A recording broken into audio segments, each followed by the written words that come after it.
Riding on insulin. Let's talk about that.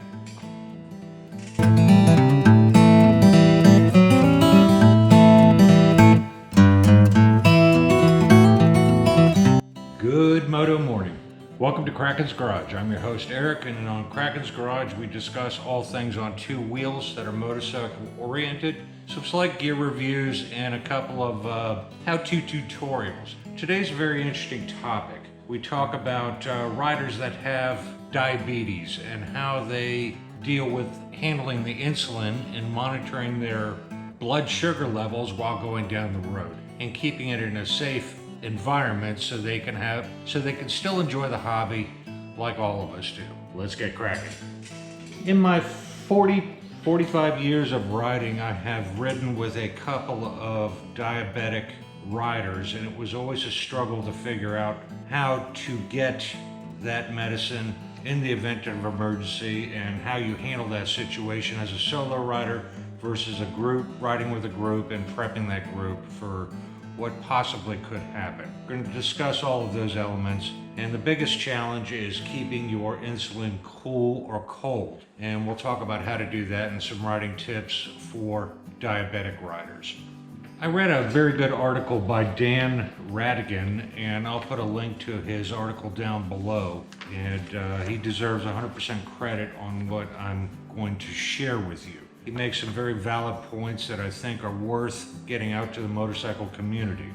There was a rider by the name of John Ryan that used to push the boundaries of his riding limits doing iron butt rides that are, for those of you that don't know, the iron butt is riding very long distances in a very short time and documenting it. And this gentleman had diabetes, so he was a staple for Mr. Radigan to talk to on this topic. So he had some interesting remarks. He got to meet John Ryan in San Francisco. He spoke at one of the motorcycle events there, and it truly inspired this individual. We all have met very many long distance motorcycle riders. However, John with diabetes was able to ride from Dead Horse, Alaska to Key West, Florida in 87 hours. That's averaging 63 miles per hour for the entire journey. He was also diabetic.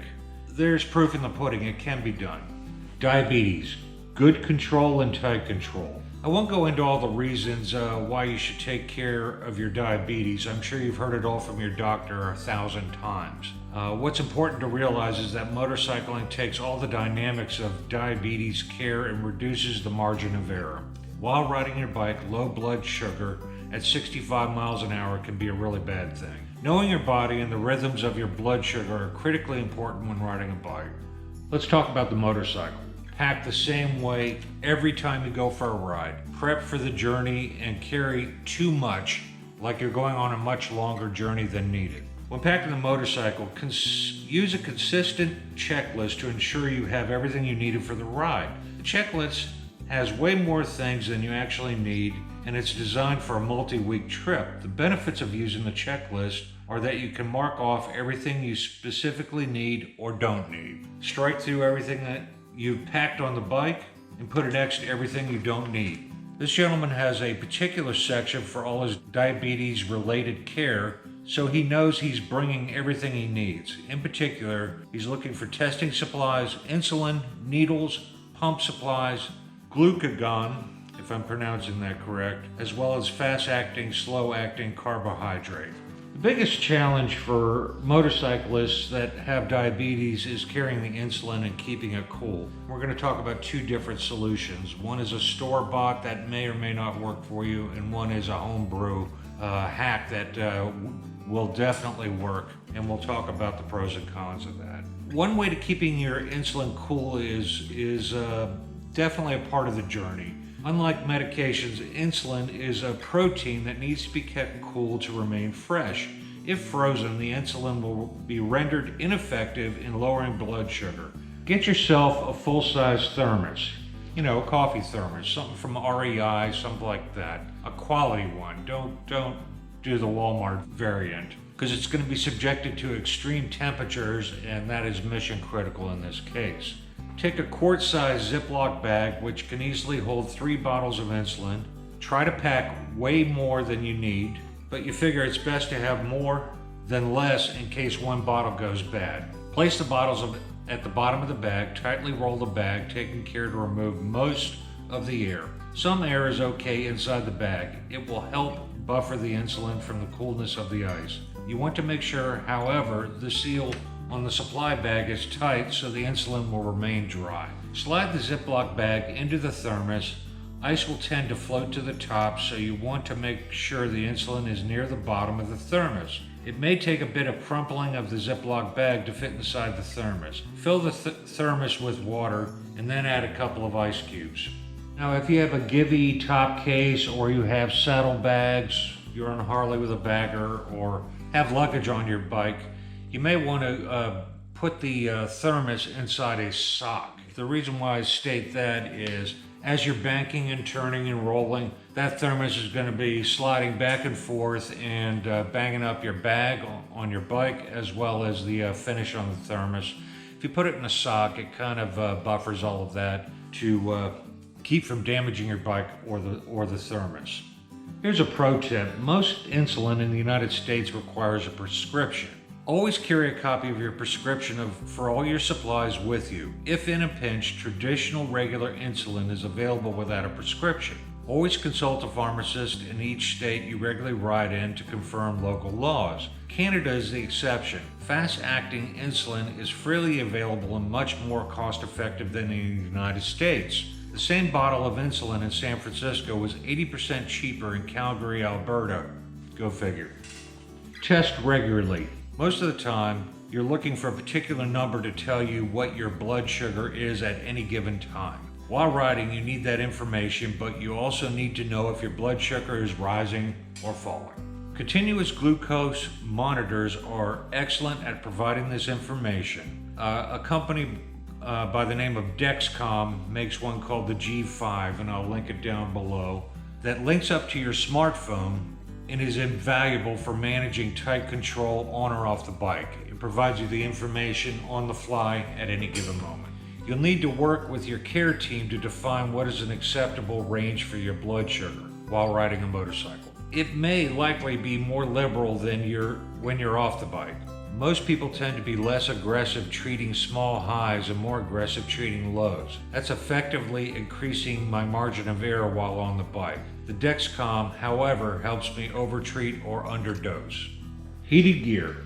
Most of us that own heating gear, you remember reading the warning labels that came on it. So when you wear heated gear, always wear an undergarment, a base layer for your legs and your arms, wherever the heated gear is going to be touching, so it doesn't touch your exposed skin. It can burn your skin.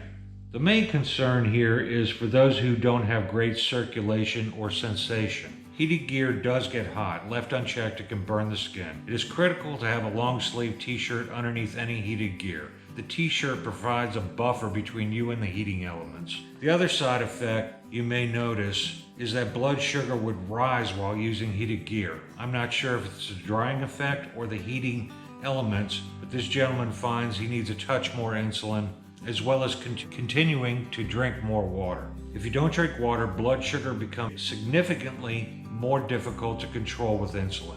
Let others know. It's really important to let others know that you have diabetes. If you're riding with the group, take the time to educate those around you what the signs are of low blood sugar, the treatment protocol, and where the supplies are on your bike. Critical.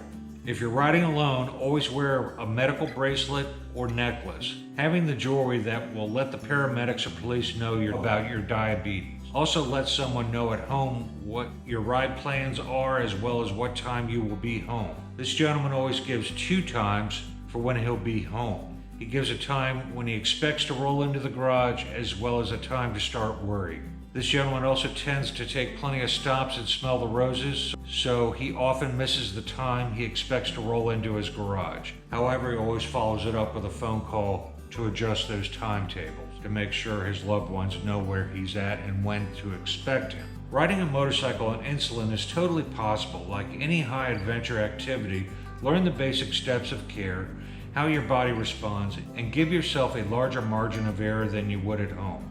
A go-to source for information on anything off the beaten path regarding motorcycling, I find on advrider.com. I'll put a link to them below. It is a very good source of information from very serious people around the world that ride, and these are serious riders. So these are some comments other diabetic riders posted on a thread in there. This gentleman carries his glucose monitor and cell phone and a spare sugar on his physical person. He will not put them in his pannier. Why? Because if he crashes, gets separated from the bike, or anticipated, it may not be able to retrieve them from the bike. Having them on my gear is the best course. Valid point. I preach that often about carrying your cell phone on your person for that very reason. If while riding and you think you're in trouble, stop immediately and check your blood sugars. That should be common sense.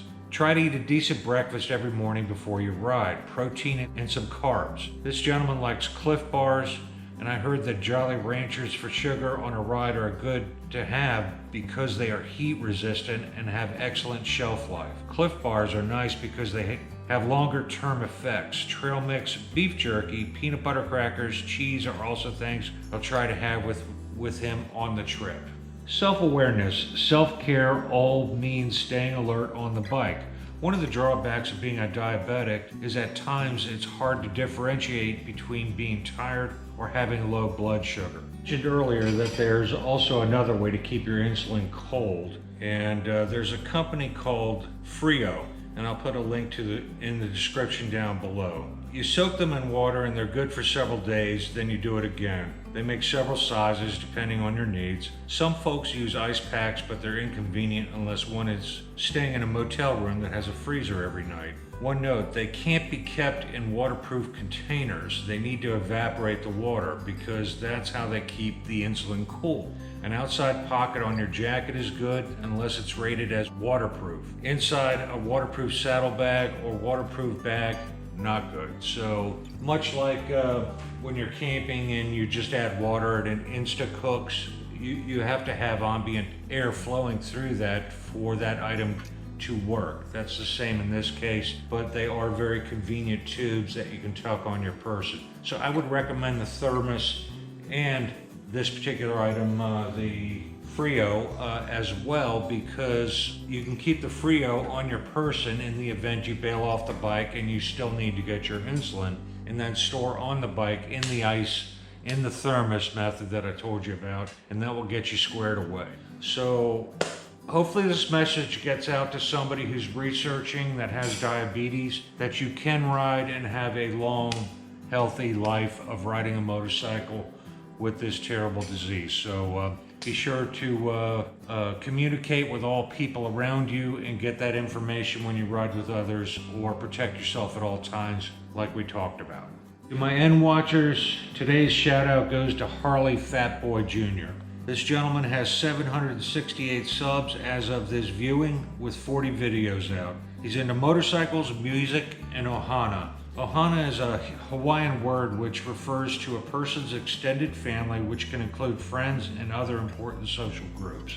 He's been riding for about 10 years, and he started on a Honda Shadow Aero 750, which he still has, and he also is rocking a 2020 Harley-Davidson 30th anniversary, you guessed it, a Fat Boy. He's very proud of that bike. He hails from Sherwood, Oregon. Originally is from Hawaii, and his family is now located in the Pacific Northwest. You gotta love this guy. When I watch his videos, you can't help but smile. His enthusiasm, his lust for life and enthusiasm is infectious. It's hard not to smile when I watch his videos. Harley Fatboy Jr., mahalo. If you like this video, give it a thumbs up. If you didn't like it, give it a thumbs down. If you want to see more in the future, hit that subscribe button right down there in the corner. And remember, folks, go riding. It's good for you, and I'll see you in the next one.